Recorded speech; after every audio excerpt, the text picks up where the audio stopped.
Hi friends, समित life maker YouTube channel पे आप लोगों को स्वागत है। देखिए दोस्तों, आज के सेशन में हम लोग करने वाले फ्रेंड्स बीपीएससी ट्री 4.0 5.0 के लिए दोस्तों समान अध्ययन का सेशन दोस्तों। और इस सेशन में हम लोग सिर्फ प्रीवियस ईयर का क्वेश्चन करवाते हैं दोस्तों, जो कि अभी बीपीएससी ट्री 1.0 2.0 3.0 री एग्जाम तक का दोस्तों क्वेश्चन टोटल क्वेश्चन इस बुक में दिया गया दोस्तों। और इसका अभी तक में देखिए दोस्तों, हम हिस्ट्री का तीनों सेक्शन खत्म कर चुके हैं। ज्योग्राफी का पूरा खत्म हो चुका है दोस्तों, इंडियन ज्योग्राफी और वर्ल्ड ज्योग्राफी दोनों खत्म कर लिया दोस्तों। और जनसंख्या नगरीकरण का भी ये देखिए दोस्तों, ये हमारा खत्म हो चुका है। और पर्यावरण परिस्थिति के स्टार्ट किए थे दोस्तों बैक सेशन में, और इसमें 20 क्वेश्चन हम कर चुके थे दोस्तों। और क्वेश्चन नंबर 21 से आज दोस्तों हम अपने इस सेशन में करने वाले दोस्तों। देखिए दोस्तों, हमारा सेशन देखिए दोस्तों, सबसे पहले पर्यावरण परिस्थिति के दोस्तों, इसका हम 20 तक कर चुके हैं दोस्तों। 20 नंबर क्वेश्चन एक बार देख लीजिए दोस्तों। पर्यावरण के लिए किससे खतरा है दोस्तों? याद रखिए दोस्तों, ये जनसंख्या वृद्धि से खतरा है दोस्तों। नेक्स्ट क्वेश्चन देखिए दोस्तों, 21 नंबर क्वेश्चन से अब आप लोग देखिए दोस्तों। अब नेक्स्ट क्वेश्चन देखिए फ्रेंड्स, 21 नंबर क्वेश्चन हम लोग का है, निम्नलिखित में से भारत में कौन सा स्थान जैव विविधता हॉटस्पॉट है दोस्तों? ये फ्रेंड्स पश्चिमी घाट हमारा जैव विविधता हॉटस्पॉट है। सोल्यूशन देखिए इसका दोस्तों, जैव विविधता हॉटस्पॉट अपनी उच्च प्रजाति समृद्धि और स्थानिकता के लिए जाना जाता है। भारत में 4 प्रमुख जैव विविधता हॉटस्पॉट है दोस्तों, जैसे पूर्वी हिमालय हो गया, पश्चिमी घाट हो गया, इंडो बर्मा क्षेत्र हो गया, और सुंडा लैंड है दोस्तों। सुंडा लैंड है दोस्तों। इस प्रकार विकल्प ए सही होगा दोस्तों। नेक्स्ट क्वेश्चन देखिए फ्रेंड्स, बीओडी जैविक ऑक्सीजन की मांग की उच्च मात्रा इंगित करती है कि पानी बहुत प्रदूषित है दोस्तों। सॉल्यूशन देखिए इसका, बीओडी जैविक ऑक्सीजन की मांग उच्च जल प्रदूषण को इंगित करता है। बीओडी पानी में मौजूद कार्बनिक पदार्थों की मात्रा को इंगित करता है, मात्रा को दर्शाता है, इसलिए कम बीओडी अच्छी गुणवत्ता वाले पानी का संकेतक है दोस्तों। नेक्स्ट क्वेश्चन देखिए, मल के द्वारा प्रदूषित पानी में मछलियों की मृत्यु होती है, ये ऑक्सीजन की कमी के कारण दोस्तों होता है। सॉल्यूशन देखिए इसका, मल के द्वारा दूषित पानी में मछलियों की मृत्यु हो जाती है क्योंकि जल दूषित में ऑक्सीजन की कमी हो जाती है। जब जल निकायों में वाहित मल को डाला जाता है तो तालाब में अपशिष्ट जल तेजी से सड़ना शुरू हो जाता है, जिसमें मछलियों की मृत्यु हो जाती है। नेक्स्ट क्वेश्चन देखिए, भारत में प्रवाल भित्तियां पाई जाती है दोस्तों। ऑप्शन नंबर बी हमारा सही होगा, अंडमान एवं निकोबार द्वीप समूह में दोस्तों प्रवाल भित्तियां पाई जाती है। सोल्यूशन देखिए इसका, भारत में प्रवाल भित्तियों का क्षेत्र अंडमान एवं निकोबार द्वीप समूह, कच्छ की खाड़ी, मन्नार की खाड़ी, पाक की खाड़ी और लक्षद्वीप समूह में पाए जाते हैं। वे समुद्री परिस्थितिकी तंत्र को स्वस्थ बनाए रखने में सहायक होती है। इन्हें महासागर का वर्षावन भी कहा जाता है। नेक्स्ट क्वेश्चन है फ्रेंड्स कि प्राकृतिक संसाधनों के संरक्षण के लिए अफ्रीकी सम्मेलन किस वर्ष आयोजित किया गया था? ऑप्शन नंबर ए सही होगा दोस्तों, 1968 में आयोजित किया गया था दोस्तों। प्राकृतिक संसाधनों के संरक्षण के लिए अफ्रीकी सम्मेलन किस वर्ष आयोजित किया गया था दोस्तों? ये 1968 में आयोजित किया गया था। सॉल्यूशन देखिए इसका, प्राकृतिक संसाधनों के संरक्षण के लिए अफ्रीकी सम्मेलन सितंबर 1968 में आयोजित किया गया था। इस सम्मेलन के अंतर्गत 16 जून 1969 को प्राकृतिक संसाधनों के संरक्षण हेतु अफ्रीका संधि प्रभाव में आई। नेक्स्ट क्वेश्चन देखिए दोस्तों, वेयर भारत में घड़ियाल, भारत में देखिए दोस्तों, एक बार फिर देख लीजिए कि प्राकृतिक संसाधनों के संरक्षण के लिए अफ्रीकी सम्मेलन किस वर्ष आयोजित किया गया था दोस्तों? ये 1968 में किया गया था दोस्तों। देखिए फ्रेंड्स, प्राकृतिक संसाधनों के संरक्षण के लिए अफ्रीकी सम्मेलन सितंबर 1968 में आयोजित किया गया था। इस सम्मेलन के अंतर्गत 16 जून 1969 को प्राकृतिक संसाधनों के संरक्षण हेतु अफ्रीका संधि प्रभाव में आई। नेक्स्ट है, भारत में घड़ियाल प्रजनन केंद्र कहाँ स्थापित किया गया दोस्तों? भारत में घड़ियाल प्रजनन केंद्र कहाँ स्थापित किया गया दोस्तों? ये दोस्तों हमारा क्या गया दोस्तों? ऑप्शन नंबर सी सही होगा दोस्तों, मोरेना मध्य प्रदेश में दोस्तों। मोरेना मध्य प्रदेश में। सोल्यूशन देखिए इसका, मध्य प्रदेश राज्य के मोरेना जिले में स्थित राष्ट्रीय चंबल सेंचुरी घड़ियाल के प्रजनन का एक बड़ा केंद्र है दोस्तों। इस अभयारण्य में विश्व की 80% घड़ियाल आबादी निवास करती है दोस्तों। 80% घड़ियाल आबादी इसमें निवास करती है दोस्तों। नेक्स्ट क्वेश्चन देखिए फ्रेंड्स, इनमें से कौन सा कथन वनस्पति और जीवों की कमी का वैध कारण नहीं है दोस्तों? इनमें से कौन सा कथन वनस्पतियों और जीवों की कमी का वैध कारण नहीं है दोस्तों? इसमें से ई ऑप्शन, इसमें से कोई भी ऑप्शन सही नहीं दोस्तों। देखिए दोस्तों, चराई और जलाने की लकड़ी का एक ही कारण कृषिगत फैलाव, वृद्ध पैमाने पर योजनाओं का विकास। क्या है दोस्तों यहाँ पे? इनमें से कौन सा कथन वनस्पति और जीवों की कमी का वैध कारण नहीं है दोस्तों? देखिए तो इसमें ये सब वैध कारण है दोस्तों, ये सब वैध कारण है friends.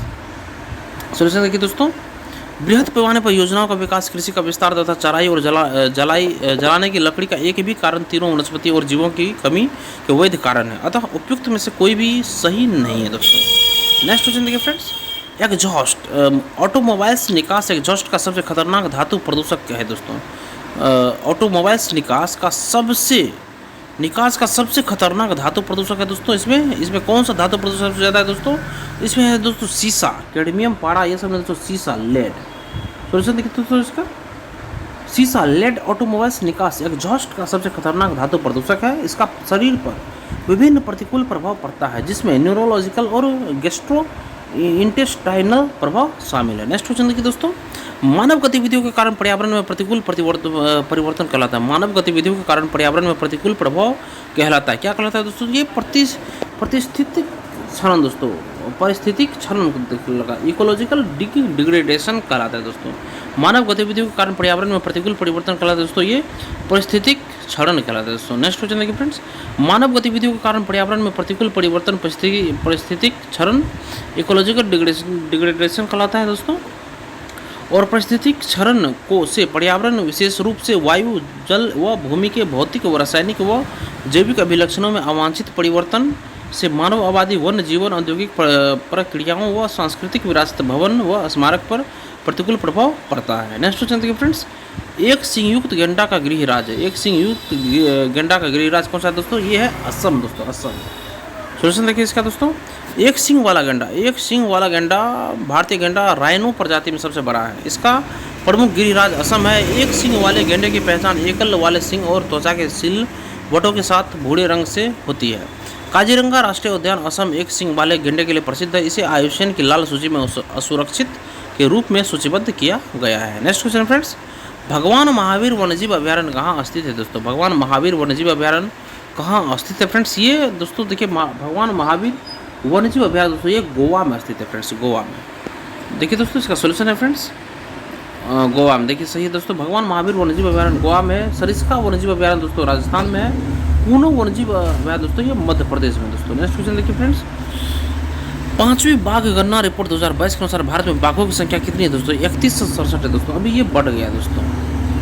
Next question friends, solution देखिए, 5वीं बाघ गणना रिपोर्ट 2022 के अनुसार भारत में बाघों की कुल संख्या 3167 है। यहाँ दुनिया के 70% से अधिक जंगली बाघों का निवास है। भारत में बाघों के संरक्षण के लिए 1973 ईस्वी में प्रोजेक्ट टाइगर शुरू किया गया था। यह देश के राष्ट्रीय उद्यानों में बाघों के लिए आश्रय एवं संरक्षण प्रदान करता है। Next question friends, Melghat tiger reserve का संबंध किससे है दोस्तों? मेलघाट टाइगर रिजर्व का संबंध किससे है दोस्तों? तो ये है दोस्तों महाराष्ट्र से संबंधित दोस्तों। मेलघाट टाइगर रिजर्व दोस्तों ये महाराष्ट्र में फ्रेंड्स। सोल्यूशन देखिए इसका, मेलघाट टाइगर रिजर्व महाराष्ट्र के अमरावती जिले में स्थित है। यह टाइगर रिजर्व मध्य भारत में सतपुरा हिल रेंज की दक्षिणी शाखा पर स्थित है, जिसे गविलगढ़ हिल कहा जाता है। वर्ष 1974 में से बाघ अभयारण्य घोषित किया गया था। यह प्रोजेक्ट टाइगर के तहत वर्ष 1973 से 74 में अधिसूचित पहले 9 बाघ अभयारण्यों में से एक है दोस्तों। नेक्स्ट क्वेश्चन फ्रेंड्स, हिमालयी भूरा भालू, हिमालयी भूरा भालू, एशियाई जंगली भैंसे, रेगिस्तानी लोमड़ी किससे संबंध है दोस्तों? किसके उदाहरण दोस्तों? हिमालयी भूरा भालू, हिमालयी भूरा भालू, एशियाई जंगली भैंसे, रेगिस्तानी लोमड़ी किसके उदाहरण दोस्तों? किसके उदाहरण फ्रेंड्स? ये दोस्तों ऑप्शन नंबर इसका ए सही होगा दोस्तों। ये दुर्लभ प्रजाति का उदाहरण दोस्तों, दुर्लभ प्रजाति का दोस्तों ये उदाहरण दोस्तों, दुर्लभ प्रजाति का उदाहरण है। सोल्यूशन देखिए इसका दोस्तों, हिमालय भूरा भालू, एशियाई जंगली भैंसे, रेगिस्तानी लोमड़ी दुर्लभ प्रजाति के उदाहरण है। दुर्लभ प्रजाति के जीवों को प्रभावित करने वाले नकारात्मक कारकों की सक्रियता से छोटी प्रजातियों लुप्तप्राय या कमजोर श्रेणी में आने वाली लगती है, इसलिए इनके संरक्षण की विशेष आवश्यकता होती है। नेक्स्ट क्वेश्चन फ्रेंड्स, निम्नलिखित में से किस गैस को वायुमंडलीय प्रदूषक माना जाता है दोस्तों? किस गैस को वायुमंडलीय प्रदूषक माना जाता है दोस्तों? तो ऑप्शन नंबर सी देखिए, सल्फर डाइऑक्साइड को दोस्तों प्रदूषक माना जाता है। ये आर्गन को नहीं, ऑक्सीजन को नहीं, और सल्फर डाइऑक्साइड को प्रदूषक माना जाता है दोस्तों। नेक्स्ट क्वेश्चन देखिए फ्रेंड्स, सोल्यूशन इसका, वायु प्रदूषण में वायुमंडल में हानिकारक गैसों की मात्रा बढ़ जाती है। सामान्य रूप से carbon dioxide, carbon monoxide, sulphur के ऑक्सीजन ऑक्साइड, नाइट्रोजन के ऑक्साइड, लीड इत्यादि में गैस प्रमुख वायु प्रदूषक हैं। ऑक्सीजन एवं आर्गन प्राकृतिक रूप से वायु के भाग है दोस्तों। ऑक्सीजन एवं आर्गन प्राकृतिक रूप से वायु के भाग है, अतः सल्फर डाइऑक्साइड प्रमुख वायुमंडलीय प्रदूषक है दोस्तों। नेक्स्ट है, किस राज्य में रक्षाबंधन को वृक्ष सुरक्षा दिवस के रूप में मनाया जाता है? किस राज्य में रक्षाबंधन को वृक्ष सुरक्षा दिवस के रूप में मनाया जाता है? तो ऑप्शन नंबर सी सही होगा, बिहार में रक्षाबंधन को वृक्ष सुरक्षा दिवस के रूप में मनाया जाता है। बिहार में ऑप्शन नंबर सी सही है। सोल्यूशन देखिए इसका, बिहार में रक्षाबंधन पर्व को वृक्ष सुरक्षा दिवस के रूप में मनाया जाता है। इसका उद्देश्य पर्यावरण के प्रति लोगों को जागरूक करना है। नेक्स्ट क्वेश्चन फ्रेंड्स, निम्नलिखित में से कौन सा जैव निम्नीकरण पदार्थ नहीं है? निम्नलिखित में से कौन सा जैव निम्नीकरण पदार्थ नहीं है दोस्तों? ऑप्शन नंबर सी दोस्तों, एल्युमिनियम पन्नी दोस्तों। ये निम्नलिखित में से कौन सा जैव निम्नीकरण पदार्थ नहीं है दोस्तों? जैव निम्नीकरण पदार्थ नहीं है दोस्तों, ये एल्युमिनियम पन्नी दोस्तों। एल्युमिनियम पन्नी दोस्तों ये जैव निम्नीकरण पदार्थ नहीं है दोस्तों। लकड़ी है, रुई है और एल्युमिनियम पन्नी दोस्तों जैव निम्नीकरण पदार्थ नहीं है। सॉल्यूशन देखिए इसका दोस्तों, जैव निम्नीकरण ऐसे पदार्थ जो प्राकृतिक कारकों जैसे पानी, ऑक्सीजन, वर्षा तथा सूक्ष्म जीवों द्वारा आसानी से विघटित हो जाते हैं। लकड़ी, रुई, कपास जैव निम्नीकरणीय पदार्थ है और एल्युमिनियम पन्नी जैव निम्नीकरण पदार्थ नहीं है दोस्तों। नेक्स्ट क्वेश्चन देखिए फ्रेंड्स, वह जानवर जो मुख्यतः मांस खाता है निम्नलिखित में से क्या कहलाता है? वह जानवर जो मुख्यतः मांस खाता है क्या कहलाता है दोस्तों? ये कहलाता है दोस्तों कार्निवोर कहलाता है। वह जानवर की बात हो रही है दोस्तों जो मुख्यतः मांस खाता है उसे कार्निवोर कहते हैं दोस्तों, कार्निवोर कहते हैं। सोल्यूशन तो किसका? वह जानवर जो मुख्यतः मांस खाता है कार्निवोर मांसाहारी कहलाता है। कार्निवोर ऐसा प्राणी होता है जिसकी भोजन और ऊर्जा आवश्यकताएं किसी अन्य प्राणी के शारीरिक भागों को ग्रहण करने से पूरी की जाती है। नेक्स्ट क्वेश्चन, निम्नलिखित में से कौन सा समुद्र जैव विविधता के दृष्टिकोण से दुनिया का सबसे समृद्ध क्षेत्र है? जिसमें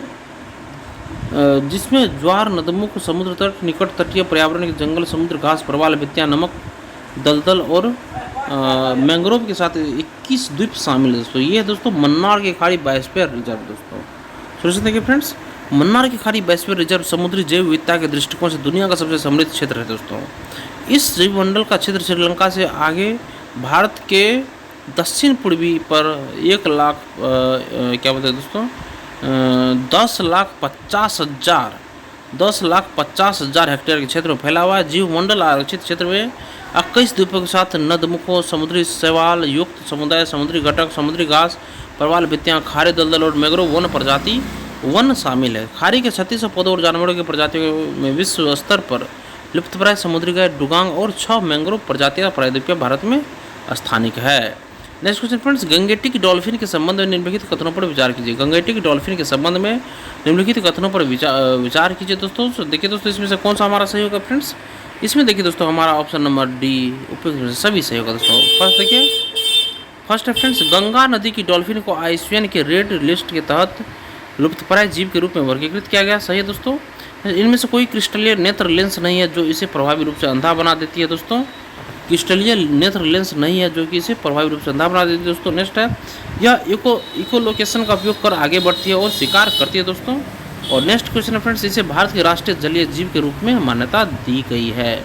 ऑप्शन नंबर डी सही है दोस्तों। नेक्स्ट क्वेश्चन देखिए फ्रेंड्स, सोल्यूशन इसका, गंगा डॉल्फिन को आईयूसीएन की रेड लिस्ट में लुप्तप्राय इंडेंजर्ड की श्रेणी में रखा गया है। इसके साथ ही भारतीय वन्यजीव संरक्षण अधिनियम 1972 के अनुसूची फर्स्ट के तहत गंगा डॉल्फिन का शिकार करना प्रतिबंधित है दोस्तों, प्रतिबंधित है। यह दृष्टिहीन होती है दोस्तों। शिकार करने के लिए इनके द्वारा इकोलोकेशन अर्थात पराश्रय ध्वनियों का उपयोग किया जाता है। उल्लेखनीय है कि गंगा डॉल्फिन को वर्ष 2009 में भारत सरकार द्वारा राष्ट्रीय जलीय जीव के रूप में मान्यता दी गई थी दोस्तों। इसे वर्ष 2009 में भारत राष्ट्रीय जलीय जीव के रूप में मान्यता दिया गया था दोस्तों 2009 में। देखिए दोस्तों, यह दृष्टिहीन होती दोस्तों यह, और शिकार करने के लिए इसके द्वारा इकोलोकेशन अर्थात पराश्रय ध्वनियों का उपयोग किया जाता है, ये याद रखिए। नेक्स्ट क्वेश्चन दोस्तों, सुर्खियां बटोरने वाली लिस्बन घोषणा किस इकाई के संरक्षण से संबंधित है दोस्तों? ये महासागर के संरक्षण से संबंधित है दोस्तों। सुर्खियां बटोरने वाली लिस्बन घोषणा ये दोस्तों महासागर के संरक्षण से संबंधित है। सोल्यूशन इसका दोस्तों, सुर्खियां बटोरने वाली लिस्बन घोषणा महासागरों के संरक्षण से संबंधित है। संयुक्त राष्ट्र महासागर सम्मेलन 2022 लिस्बन घोषणा हमारा महासागर हमारा भविष्य हमारी जिम्मेदारी को सर्वसम्मति से अपनाने के साथ संपन्न हुआ है और 150 से अधिक देश समुद्री आपातकाल से निपटने के लिए विज्ञान आधारित और नवीन कार्यों को बढ़ाने पर सहमत हुए हैं। नेक्स्ट क्वेश्चन है, 10 कैप्टिव नस्ल एशियाई विशालकाय कछुए मनोरिया एमिस मुख्य भूमि एशिया में सबसे बड़ी कछुआ प्रजातियों में से एक हाल ही में भारत के किस राष्ट्रीय उद्यान में छोड़े गए दोस्तों? यह दोस्तों नतांगी राष्ट्रीय उद्यान में छोड़ा गया दोस्तों। 10 कैप्टिव नस्ल एशियाई विशालकाय कछुए मनोरिया एमिस मुख्य भूमि एशिया में सबसे बड़ी कछुआ प्रजातियों में से एक हाल ही में भारत के किस राष्ट्रीय उद्यान में छोड़े गए दोस्तों?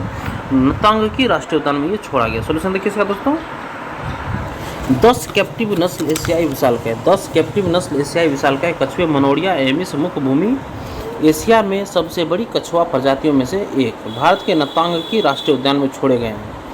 नतांगकी राष्ट्रीय उद्यान उत्तर पूर्व भारत के नागालैंड राज्य का एकमात्र राष्ट्रीय उद्यान है। स्थानीय क्षेत्रों में आम लोग इसे इंटंकी कहते हैं।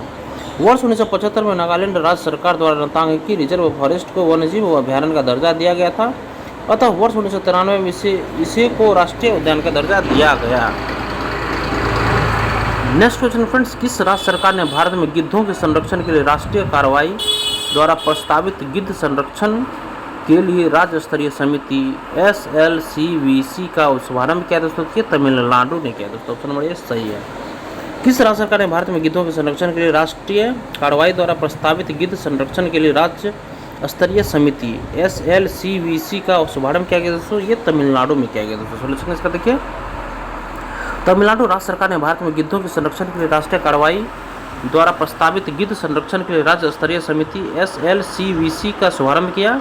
तमिलनाडु राज्य सफ़ेद पीठ वाले गिद्धों, लंबी चोंच वाले गिद्धों और लाल सिर वाले गिद्धों की मेजबानी करता है, जिन्हें IUCN द्वारा गंभीर रूप से संकटग्रस्त के रूप में सूचीबद्ध किया गया दोस्तों। तो याद रखिए दोस्तों, किस राज्य सरकार ने भारत में गिद्धों के संरक्षण के लिए राष्ट्रीय कार्रवाई द्वारा प्रस्तावित गिद्ध संरक्षण के लिए राज्य स्तरीय समिति का शुभारंभ किया दोस्तों? ये तमिलनाडु किया दोस्तों, तमिलनाडु।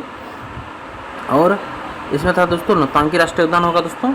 नेक्स्ट क्वेश्चन है फ्रेंड्स, देखिए, केरल की शांत घाटी साइलेंट वैली संरक्षित है क्योंकि दोस्तों ये इसमें पौधों और जानवरों की बहुत ही दुर्लभ प्रजातियां पाई जाती है दोस्तों। सोल्यूशन देखिए इसका दोस्तों, केरल की शांत घाटी साइलेंट वैली में पौधों और जानवरों की बहुत ही दुर्लभ प्रजातियां पाई जाती है। यहाँ पर स्तनधारियों की 41 प्रजातियों, पक्षियों की 175 प्रजातियाँ, तितलियों की 164 से अधिक प्रजातियाँ, सरीसृप की 49 तथा उभयचर की 47 तथा पतंगों की 400 से अधिक प्रजातियां पाई जाती है।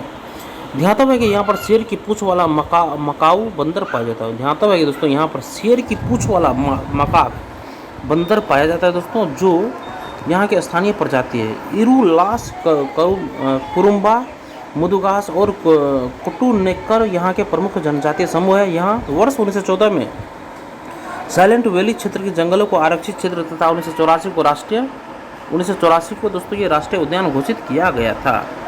नेक्स्ट क्वेश्चन फ्रेंड्स, भारत सरकार द्वारा पर्यावरण और वन की सुरक्षा के लिए किस वर्ष NGT नेशनल ग्रीन ट्रिब्यूनल की स्थापना की गई थी दोस्तों? तो ऑप्शन नंबर ए देखिए 2010 से ही दोस्तों। भारत सरकार द्वारा पर्यावरण और वन की सुरक्षा के लिए किस वर्ष NGT नेशनल ग्रीन ट्रिब्यूनल की स्थापना की गई थी दोस्तों? तो वर्ष 2010 ईस्वी में ये स्थापना की गई थी दोस्तों। सोल्यूशन इसका देखिए फ्रेंड्स, भारत सरकार द्वारा राष्ट्रीय हरित अधिकरण नेशनल ग्रीन ट्रिब्यूनल NGT की स्थापना 18 अक्टूबर 2010 को NGT अधिनियम 2010 के तहत पर्यावरण संरक्षण, वन संरक्षण,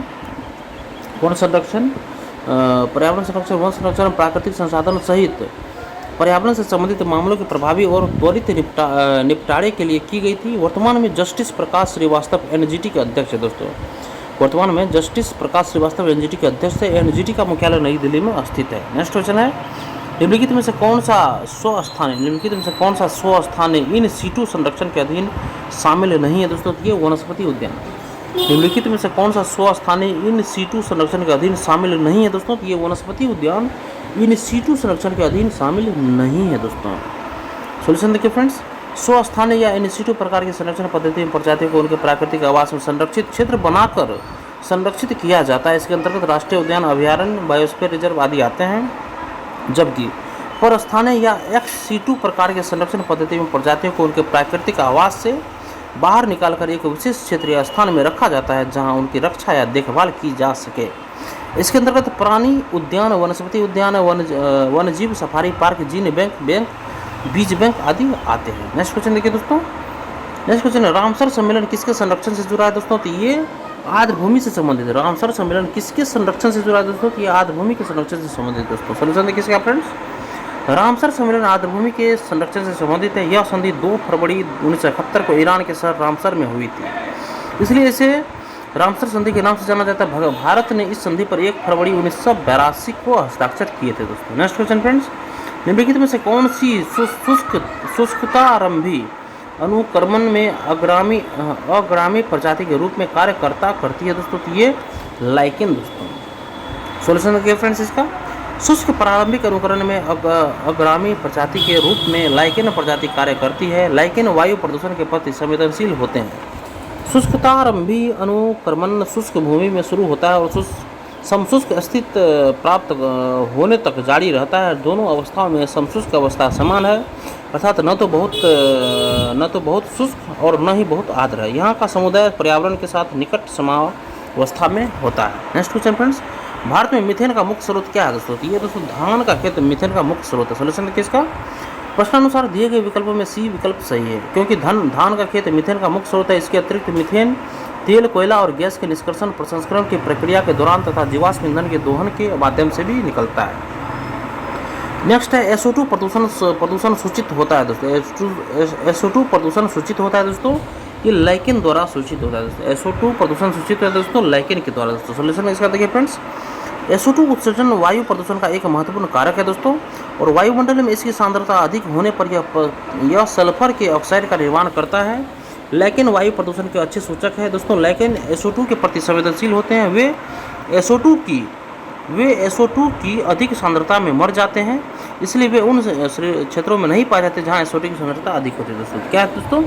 SO2 उत्सर्जन वायु प्रदूषण का एक महत्वपूर्ण कारक है दोस्तों।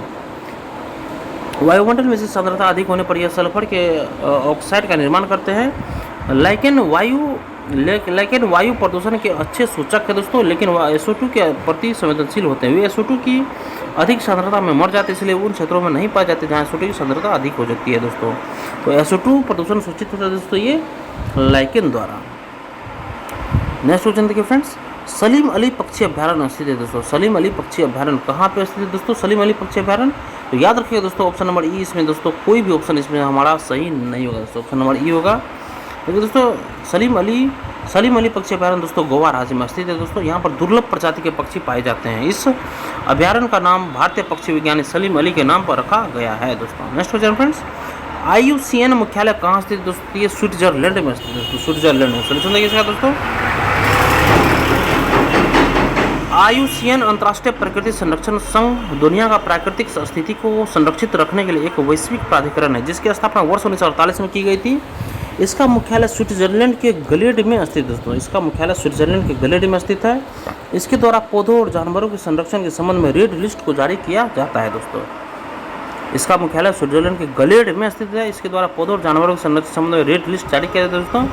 और एक वैश्विक प्राधिकरण जिसकी स्थापना वर्ष 1948 में हुई थी दोस्तों, ये आप लोग याद रखें दोस्तों।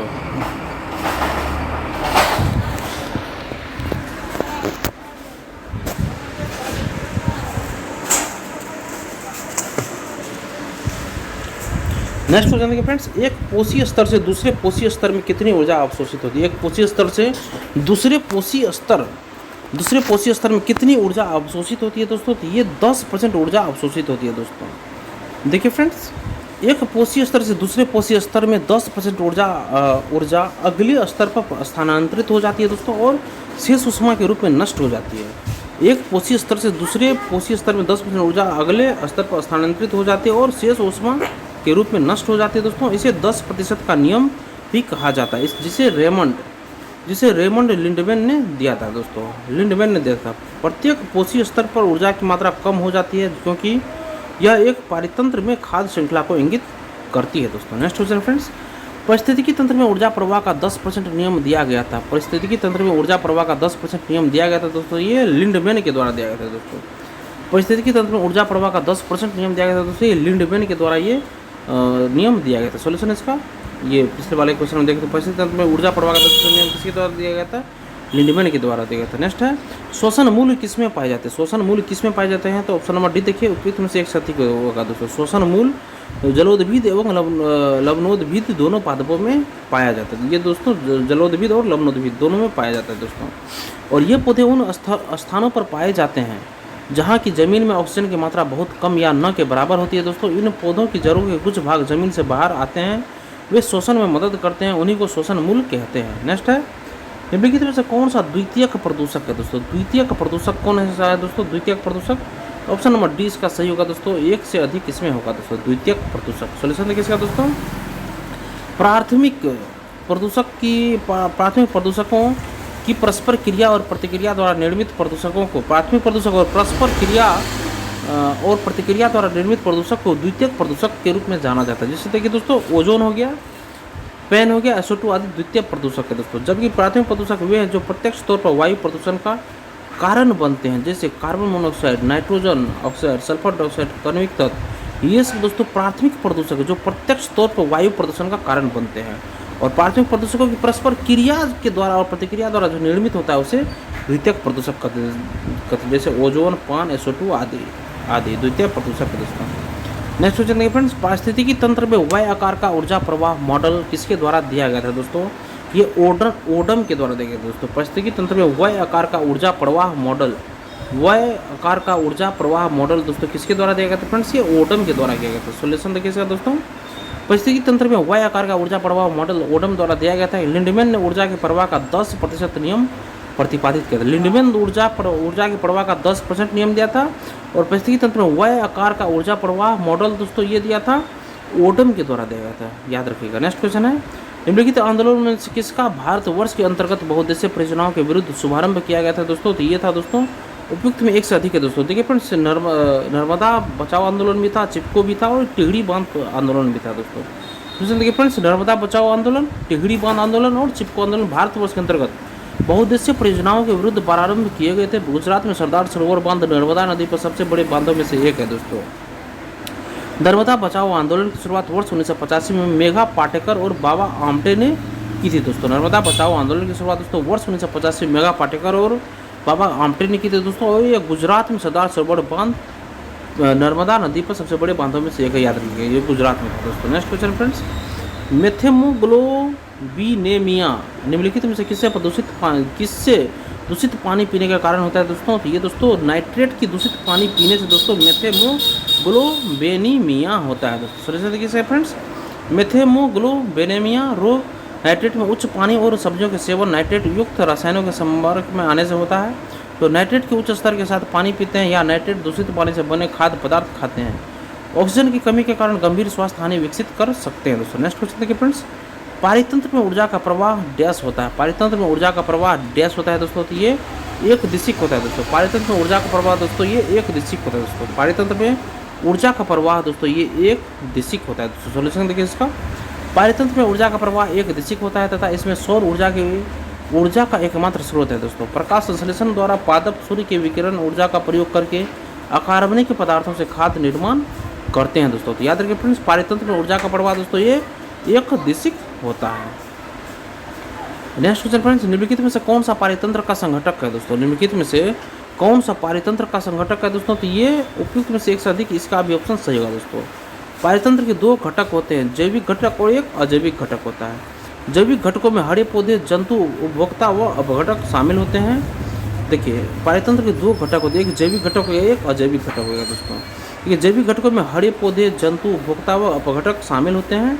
और जबकि अजैविक घटकों में दोस्तों वायु, जल, सौर ऊर्जा, ताप, प्रकाश, मृदा इत्यादि शामिल होते हैं, याद रखिएगा दोस्तों। तो निम्नलिखित में से कौन सा पारितंत्र का संघटक है दोस्तों?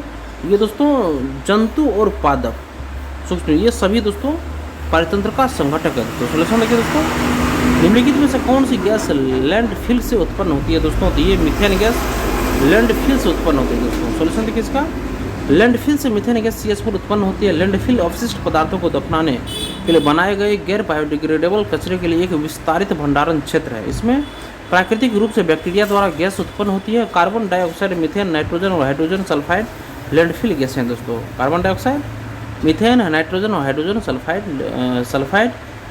लैंडफिल गैसें हैं दोस्तों। नेक्स्ट है दोस्तों, नेक्स्ट है, निम्नलिखित में से कौन जंगल में आहार श्रृंखला का प्रतिनिधित्व करता है? निम्नलिखित में से कौन जंगल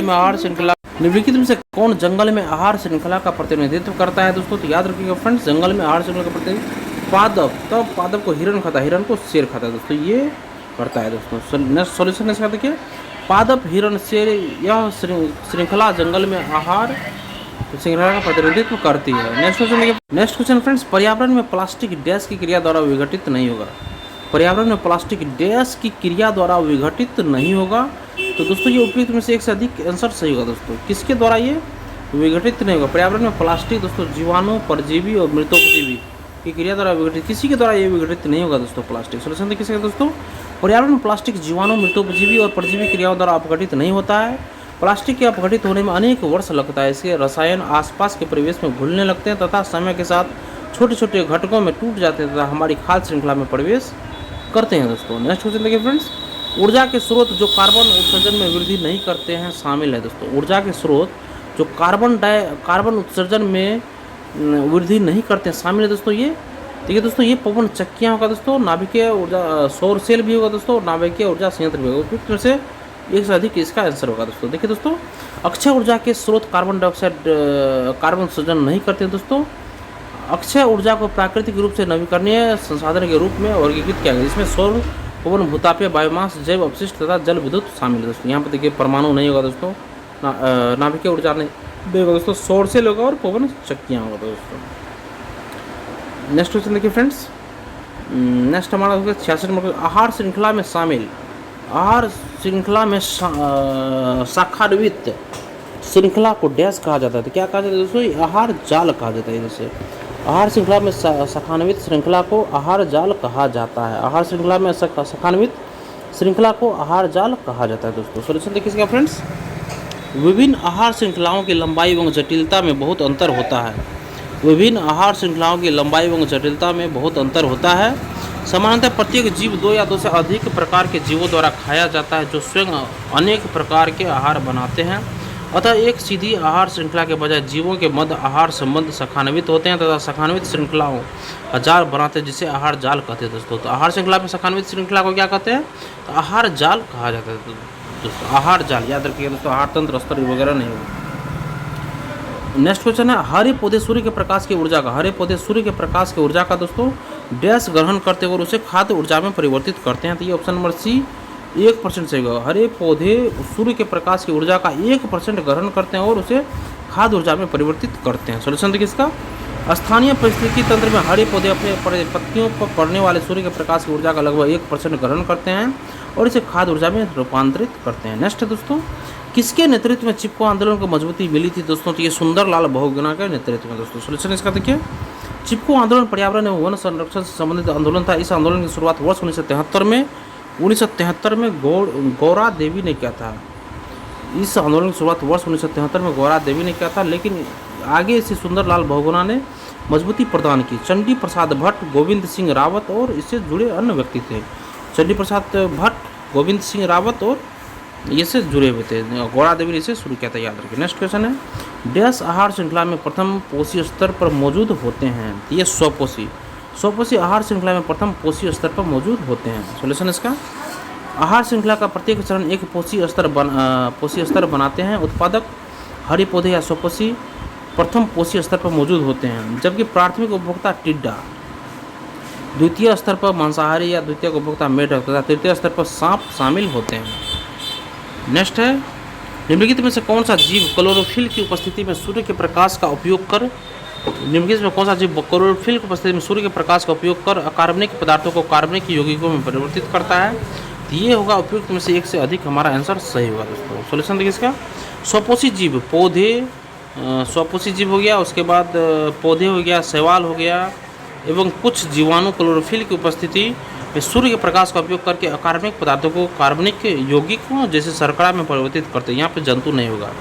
ये जीव और सौर ऊर्जा को रासायनिक ऊर्जा में परिवर्तित करके जीव मंडल में महत्वपूर्ण भूमिका निभाते हैं, जिसका उपयोग खाद्य श्रृंखला में अन्य जीवों द्वारा किया जाता है। नेक्स्ट क्वेश्चन है, साबुन एवं डिटर्जेंट स्रोत है कार्बनिक प्रदूषक के, जैसे कि डी सही होगा दोस्तों। साबुन एवं डिटर्जेंट स्रोत है कार्बनिक प्रदूषण के, जैसे साबुन एवं डिटर्जेंट स्रोत है कार्बनिक प्रदूषण के, जैसे कि ऑप्शन नंबर डी इसका एक से अधिक ऑप्शन सही होगा। सॉल्यूशन देखिए, ग्लिसरॉल हो गया, पॉलीफॉस्फेट्स और सल्फोनेटेड हाइड्रोजन, ये सभी साबुन और डिटर्जेंट में प्रदूषक होते हैं। गौरतलब है कि साबुन बनाने के लिए आवश्यक वसा और तेल पौधों और जानवरों से निकाले जाते हैं और इसे ट्राइग्लिसराइड बनाने के लिए वसा के प्रति अणु में 3 फैटी एसिड अणु मिलाए जाते हैं। इस प्रकार संदर्भित प्रश्न में एक से अधिक विकल्प सत्य होगा। नेक्स्ट क्वेश्चन देखिए,